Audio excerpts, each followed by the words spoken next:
To run in municipal elections in South Africa, you either go in through a political party or you stand as an independent ward candidate. If you join a party, they decide internally if you qualify. Then they place you on a ward list or a proportional representation list before the election. If you go independent and you don't join anything, you go straight to the Electoral Commission during the official nomination period and you submit your paperwork yourself.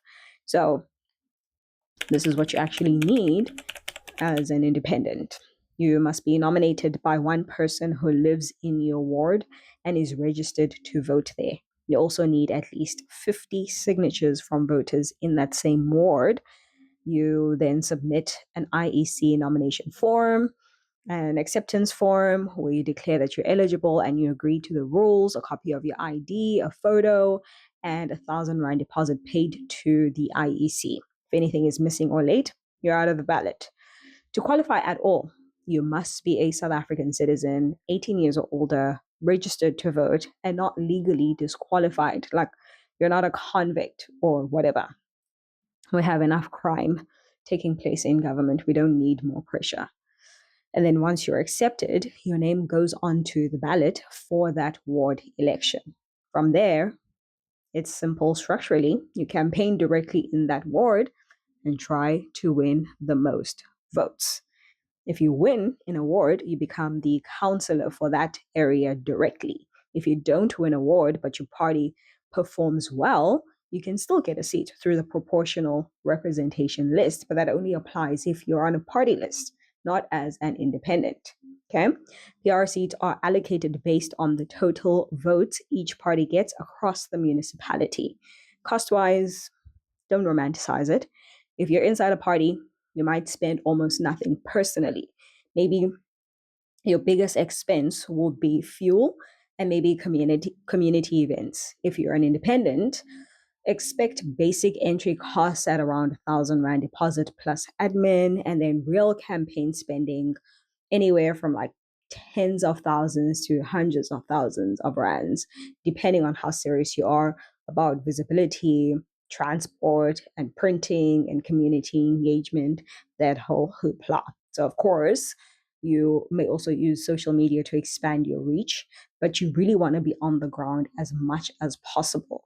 So, knocking on doors and actually making yourself known to people, showing them how to vote for you, specifically for you, and finding out how they would actually want you to run their municipality or ward and building that relationship. I think the deadline is for June or July, but just go to your ward and find out. If you are running independently, build a small but sharp team around you. Okay.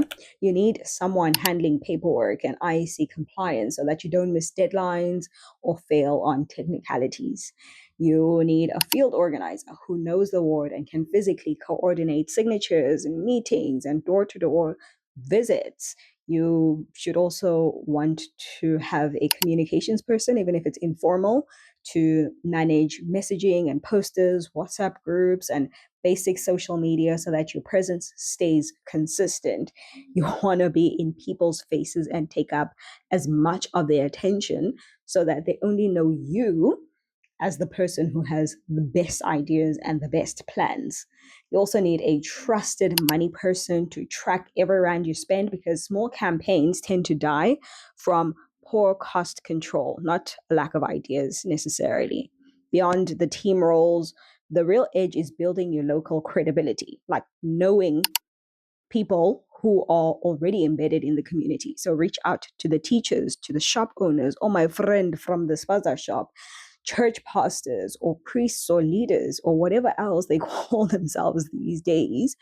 Even go to the local mosque, the synagogue, the temple, or connect with activists who can vouch for you publicly. Okay. If you don't have that network, you're not really running a campaign. You're just making an appearance on a ballot. Okay.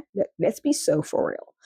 But even if you're not running this year, use the atmosphere from this year to start building your presence in the space. Reach out maybe to an independent who may potentially be running this year and help them out, just to have a feel of how everything works.